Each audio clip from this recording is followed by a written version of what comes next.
Hello student, आज के lecture में हम जो टॉपिक कवर करेंगे वो है elimination of null production from a grammar G. तो ये आपका सिंप्लीफिकेशन जो हमने लास्ट क्लास में पढ़ा था, लास्ट वीडियो में पढ़ा था सिंप्लीफिकेशन, उसी का ही आगे का कंटिन्यूशन है। तो हमने देखे थे कि सिंप्लीफिकेशन अगर हमें करना है कंटेक्स्ट फ्री ग्रामर का तो उसमें वो 3 स्टेप्स हैं जहां पर आप एलिमिनेट करते हैं यूजलेस सिंबल्स को। सेकंड, आप अगर आपके प्रोडक्शन में नल प्रोडक्शंस हैं तो आप इनको रिमूव करेंगे। और थर्ड है कि आप यूनिट प्रोडक्शन को एलिमिनेट करेंगे। तो हम यूजलेस प्रोडक्शन लास्ट वीडियो में देख चुके हैं। तो आज के लेक्चर में और आज की वीडियो में हम ये दोनों टॉपिक कवर करेंगे जहां पर अगर आपके प्रोडक्शंस में नल प्रोडक्शन है तो आप कैसे रिजॉल्व करेंगे, और अगर आपके प्रोडक्शन में यूनिट प्रोडक्शन है तो आप कैसे रिमूव करेंगे। तो सबसे पहले हम बात करते हैं कि नल प्रोडक्शंस अगर आपके ग्रामर में हैं तो आप कैसे रिमूव करेंगे। तो जैसे कि आपके पास यहाँ पर फर्स्ट क्वेश्चन है, और अगर आप एनालाइज करें इस ग्रामर को तो आपकी ग्रामर क्या है, स्टार्टिंग सिंबल एस आपको दे रहा है, स्मॉल ए और कैपिटल ए, और फर्दर आपको जो कैपिटल ए दे रहा है वो है स्मॉल बी और नल। तो बेसिकली आपको जो नल मिल रहा है वो ए के प्रोडक्शन से मिल रहा है। ए के 2 प्रोडक्शन है, एक डायरेक्टली आपको बी मिल रहा है और एक आपको नल मिल रहा है। तो अगर आपके प्रोडक्शन में नल है तो आपको अगर नल को रिमूव करना है तो ए का रिफ्लेक्शन क्या क्या होगा। अगर आप नल, बेसिकली आप ए को रिड्यूस कर रहे हैं ना, आप ए को कैसे रिड्यूस कर सकते हैं, बी से रिड्यूस कर सकते हैं, और ए को रिप्लेस कर सकते हैं कैसे, नल रखकर। तो अगर आप ए के नल के प्रोडक्शन को रिमूव करेंगे तो इसकी वजह से क्या क्या और नए प्रोडक्शन इफेक्ट होंगे वो आप यहाँ पर इंट्रोड्यूस करेंगे। ठीक है, तो अगर आप देखेंगे कि जो ए यूज हो रहा है वो कहाँ पर हो रहा है, यहाँ पर यूज हो रहा है। तो मैं एस के प्रोडक्शन में यहाँ पर ए की वैल्यू को प्लेस करूंगी। तो ए को मैं 2 तरीके से प्लेस कर सकती हूँ, एक तो मैं बी रखकर और एक नल रखकर। ठीक है, तो अगर मेरे पास बी है तो मुझे कोई दिक्कत नहीं, क्योंकि मैं बी को तो आगे रखने वाली हूँ। तो जब भी मुझे ए को रिप्लेस करना होगा बी से तो आराम से मैं बी के प्रोडक्शन से कर सकती हूँ। लेकिन क्योंकि मुझे नल के प्रोडक्शन को रिमूव करना है तो मैं उस प्रोडक्शन को लेके आऊंगी जिसकी वजह से ए आपको नल देगा। ठीक है, क्योंकि ए का नल प्रोडक्शन रिमूव होगा तो मैं नल, अगर मैं ए की प्लेस पर नल रखती हूँ तो एस का क्या प्रोडक्शन आएगा, सिर्फ और सिर्फ ए। तो अगर मुझे ए का नल प्रोडक्शन रिमूव करना है तो मैं इस प्रोडक्शन के साथ ये वाला प्रोडक्शन इंक्लूड करूंगी जो एस की वैल्यू क्या आ रही है, डायरेक्ट ए। आप सिंपल ए की जगह पे नल रखेंगे और आपका क्या आ जाएगा, सिंपल ए। तो एस का वो प्रोडक्शन जो ए के थ्रू नल मिल रहा है आप उसको ऐड करके ए को जस्ट रिप्लेस कर सकते हैं। तो अब जो नए प्रोडक्शंस आएंगे वो क्या आएंगे, S tends to capital small a capital A, और आपका ए जो ए ये वाला आया है वो ए नल के बेसिस पर आया था, और ए का सिर्फ और सिर्फ अब ए की प्रोडक्शन होने वाला है बी, क्योंकि आपने नल को रिमूव कर दिया। ठीक है, तो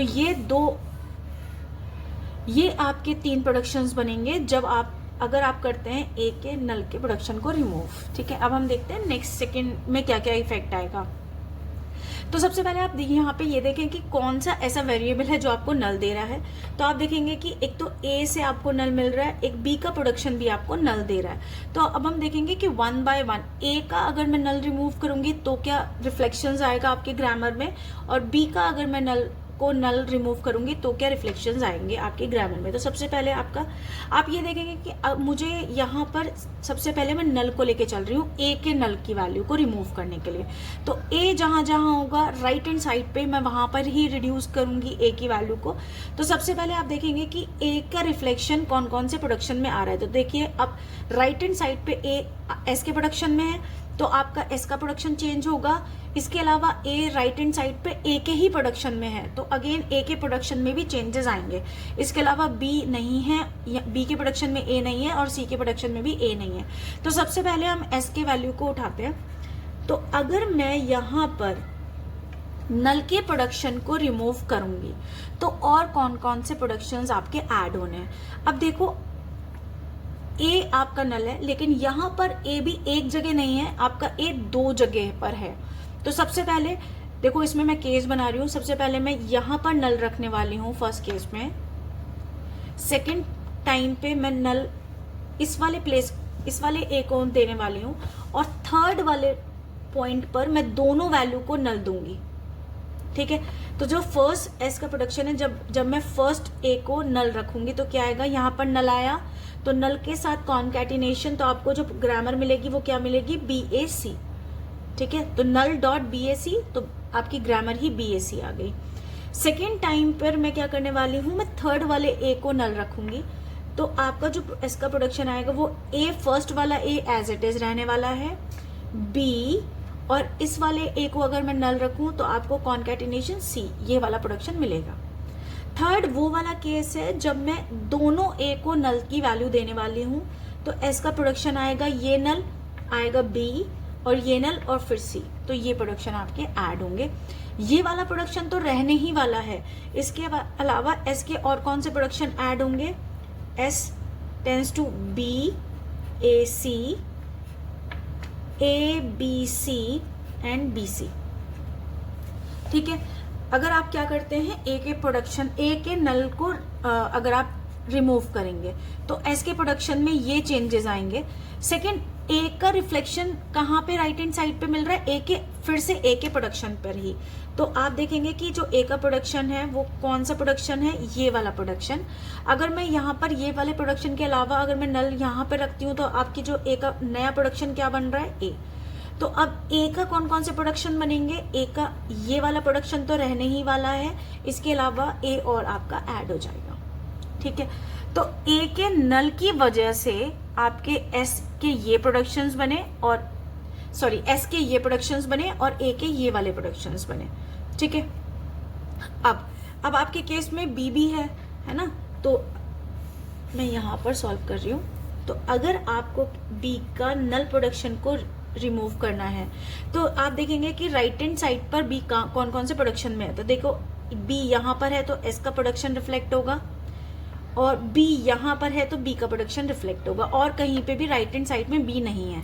तो सबसे पहले हम S का प्रोडक्शन लेते हैं, तो S टेंड्स टू ABAC, क्योंकि यहाँ पर B सिर्फ एक ही जगह पर है तो आपके पास एक ही ऑप्शन है यहाँ पर नल रखने का। लास्ट टाइम हमने देखा था कि A के दो पार्ट थे, मतलब दो जगह पर A था, तो हमारे पास पॉसिबिलिटीज एक बार ये वाली रही, एक बार ये रही, और फिर एक बार हमने दोनों को नल रखा। लेकिन यहाँ पर सिर्फ एक ही B होने की वजह से आपके पास एक ही चॉइस है कि आप B को नल दे सकते हैं। तो अगर आपने डायरेक्टली B को नल दिया तो आपका जो प्रोडक्शन ऐड होगा वो क्या होगा, ये और ऐड होगा, ठीक है। तो S का आपको पता है कि ये प्रोडक्शन A की वजह से आया था, तो फाइनली जो आपका A की वजह से जो आपको प्रोडक्शन मिला था वो ये है। तो ABAC तो ओरिजिनल प्रोडक्शन ही है, इसके अलावा BAC, सेकंड है आपका ABC, फोर्थ है आपका BC, और अब B की वजह से जो आपका आया है वो क्या आया है, AAC, ठीक है। अब हम चेक करते हैं कि ये प्रोडक्शन आपका S का आ चुका है। अब हम चेक करते हैं कि अगर मुझे B नल को B की वैल्यू पे, B के प्रोडक्शन पर क्या वैल्यू आपका इफेक्ट आएगा। तो B का प्रोडक्शन है आपका B, और ये अगर मैं यहाँ पर भी अगेन B की एक ही प्लेस है तो मैं यहाँ पर डायरेक्टली नल रखूँ तो B की वैल्यू क्या आएगी आपकी B। तो अब जो B का प्रोडक्शन आया है वो क्या आपका आ रहा है, स्मॉल B तो रहने वाला है, और इसके बाद आपका डायरेक्टली स्मॉल b मिल रहा है, वो केस जहाँ पर B को हमने नल रख दिया। तो A के ये प्रोडक्शंस आ रहे हैं, A और B के, ठीक है। C तो एज इट इज आपका टर्मिनल ही देगा क्योंकि यहाँ पर कोई भी वेरिएबल आपका नहीं है, तो C क्या प्रोडक्शन एज इट इज रहने वाला है। अब S का प्रोडक्शन आपका ये आ चुका है, लेकिन हमने वो वाला केस नहीं लिया। हमने क्या करा था, अभी A को इंडिविजुअली नल करा, B को इंडिविजुअली नल करा, लेकिन थर्ड वाला केस वो भी इंक्लूड होगा जहां पर A और B दोनों साथ में नल होंगे, ठीक है। तो S का प्रोडक्शन क्या है, S टेंड्स टू ABAC, वो वैल्यू जब आपको तीनों केसेस में नल मिलेंगी, ठीक है। तो नल नल नल, आपको क्या वैल्यू मिल रही है, सिर्फ और सिर्फ C। तो S का कौन सा प्रोडक्शन और ऐड होगा आपका, सिंपल C, ठीक है। एक केस तो ये होगा, लेकिन क्योंकि A आपका दो प्लेसेस पर है तो आप यहाँ पर अगर स्किप करें कि ये वाला अगर आपका नल नहीं हुआ तो आपका ये वाले नल पे क्या होगा, AC होगा, ठीक है। तो इसके अलावा आपका AC भी आएगा, और अगर मैं इस वाले वैल्यू को नल ना रख के इस वाली वैल्यू को नल रखूं क्योंकि A के मल्टीपल प्लेसेस हैं, तो ABC हम ऑलरेडी ले चुके हैं, ठीक है। तो आपके दो प्रोडक्शन और ऐड होंगे, अगर हम दोनों प्लेस को ए और बी देते हैं, तो एक बार देखो बी को तो नल मेरे पास एक ही प्लेस है, मैं बी को ऑलवेज नल ही रखूंगी, बट ए के पास मेरे पास दो ऑप्शन है। एक बार मैंने नल रखा यहाँ पर, ठीक है, तो अगर मैं इसको नल रखूंगी तो बी ए सी, ठीक है, तो बी ए सी आप ऑलरेडी ले चुके हैं, ठीक है। अगर मैं यहां पर नल रखती हूं तो ए बी सी आप ऑलरेडी ले चुके हैं, और वो प्लेस जहां पे मैंने आपको दोनों वैल्यू को नल रखा, तो बी सी आप ऑलरेडी ले चुके हैं, ठीक है। अब वो प्लेसेस जब आपने ये नल रखा और ये नल रखा तो ए सी इंक्लूड हुआ, और वो केस जहां पर आपका तीनों आपने नल रखा तो आपका सी इंक्लूड हुआ, ठीक है। तो ये कंप्लीट प्रोडक्शन है जब आपने ए बी को रिजॉल्व किया, एस के प्रोडक्शन, ए के प्रोडक्शन, बी के और सी के प्रोडक्शन, ठीक है। तो यहाँ पर हम यूनिट प्रोडक्शन के केस देखते हैं। तो बेसिकली अगर सिंप्लीफिकेशन जब आपसे पूछा जाता है तो उसमें थर्ड पॉइंट है कि अगर आपके जो गिवन ग्रामर है उसमें यूनिट प्रोडक्शंस हैं तो आप उनको भी एलिमिनेट करेंगे, ठीक है। तो यूनिट प्रोडक्शन आप कैसे समझेंगे कि आपकी देख के कि ग्रामर में यूनिट प्रोडक्शन है, तो आप देखेंगे कि अगर एक सिंगल वेरिएबल एक सिंगल अदर वेरिएबल पर डिपेंड कर रहा है तो ये यूनिट प्रोडक्शन का केस है। तो यहाँ पर देखेंगे कि 3 ऐसे प्रोडक्शंस हैं जो आपके यूनिट प्रोडक्शन पर हैं। तो B tends to C, again C tends to D, single variable पर dependent, D tends to E, single variable पर डिपेंड है। तो आपको अगर ऐसे केसेस हैं तो आपको एलिमिनेट करना है इन तरह की सिचुएशन पर, क्योंकि पार्सर अननेसेसरी टाइम वेस्ट करेगा कि पहले सी को देखेगा फिर सी के डी पर जाएगा और डी आपको ई और फाइनली ई आपको दे रहा है ए। तो एक्चुअली में जो बी सी डी हैं वो अननेसेसरी ए पर आके रिजॉल्व हो रहे हैं, जबकि आप डायरेक्टली अगर इन सबको ए वैल्यू दे दें तो भी आपका आंसर सेटिस्फाई हो जाएगा। तो बेसिकली इसमें हम क्या करते हैं, S tends to A B जो कि यूनिट प्रोडक्शन नहीं है, आप इसको एज अ टेस्ट छोड़ेंगे। ए टेंस टू ए भी आपका यूनिट प्रोडक्शन नहीं है। तो सबसे पहले आप ये चेक करेंगे कि ई जो है वो आपको टर्मिनल दे रहा है, तो ई टर्मिनल है तो मेरा डी इफेक्ट करेगा, तो मैं यहाँ पर सारे प्रोडक्शन ऐसे ही लिखने वाली हूँ, सी टेंस टू डी, बट मैं डी को अब एलिमिनेट करूंगी ई से, क्योंकि ई आपको फर्स्ट ए दे रहा है। तो ई आपको टर्मिनल दे रहा है तो मैं ई की वैल्यू को यहाँ पर रिप्लेस करूंगी और डी में मुझे क्या मिल गया, ए। ई टेंस टू ए आपका ऑलरेडी है, ठीक है। अब क्योंकि मुझे डी की वैल्यू भी ए मिल गई तो मैं अब यहाँ पे रिप्लेस कर सकती हूँ। तो नेक्स्ट स्टेप में मैं क्या करने वाली हूँ, ए बी ये एज इट इज रहने वाले हैं, बी अभी आपका सी और बी ही रहेगा, बट मैं अब सी को रिप्लेस कर रही हूँ क्योंकि डी की वैल्यू क्या आ गई है, टर्मिनल आ गई है। तो सी की वैल्यू को मैं ए से रिप्लेस कर रही हूँ, डी की वैल्यू ऑलरेडी ए से रिप्लेस हो चुकी है और ई की वैल्यू भी ऑलरेडी आपकी रिप्लेस थी ही।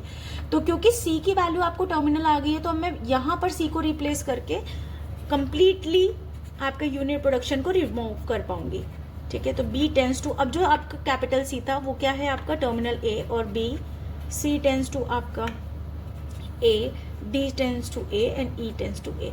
तो यहाँ पर अब आप जो देखेंगे कि गिवन ग्रामर में कोई भी आपका यूनिट प्रोडक्शन नहीं है, कोई भी ऐसा वेरिएबल नहीं है जो सिंगल वेरिएबल पर डिपेंड कर रहा है। तो ये सिंपल है, आपको आई थिंक समझ में आया होगा यूनिट प्रोडक्शन के केस। तो ध्यान रखिएगा, सिंप्लीफिकेशन अगर आपसे पूछा जाएगा तो आपको सबसे पहले एलिमिनेट करना है यूजलेस प्रोडक्शंस।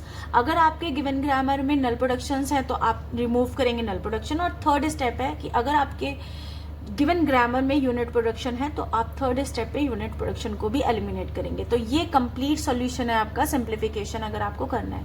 Thank you.